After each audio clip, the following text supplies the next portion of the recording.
The engineer would give you a certain whistle, and that let you know that the local is coming up. Listen for the wrong whistle on the train.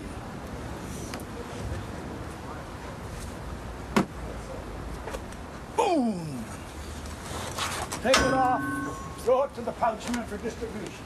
Some people may think of us as railroad employees, but that's not true, because we had to take a stiff competitive exam that the post office put out for railway postal clerks, RPO clerks. And if we passed it, we got the job, you know. You had to know your state. Yeah. You had to know it 97% correct. I heard it said that any RPO clerk that was worth his salt was good for 10,000 post offices in his distribution area. One or the other direction of his distribution, he would have to have a working knowledge of 10,000 post offices.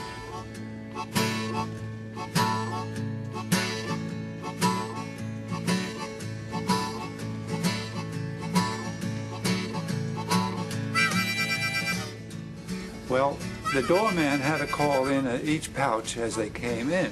Well, he cut it short. In other words, he would say something like, Florida dies with a 2 from Chick 7. St. Albans and Monclove, St. Albans and Whitesville. 76 pouched on New York and Washington 110. Going on farther, you'd get Hager's and Roanoke at Waynesboro. Jack and Tampa. Durban and Roncevert. The Dot and Polka. Ash and Lou. The Welch and Jenkins Jones. From there on, you'd Clifton Forge, you get Richmond and Clifton Forge. Suffolk and Dam. Oh, okay.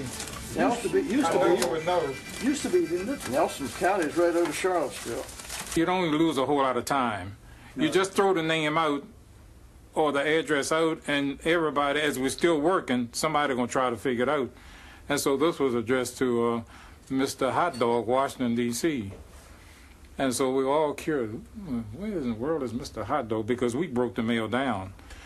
And so finally, before the trip was out, somebody said, oh, that's Chief Justice Frankfurter. And so we sent it in to Chief Justice. That's what we decided it was, but somebody wrote on there Mr. Hot Dog.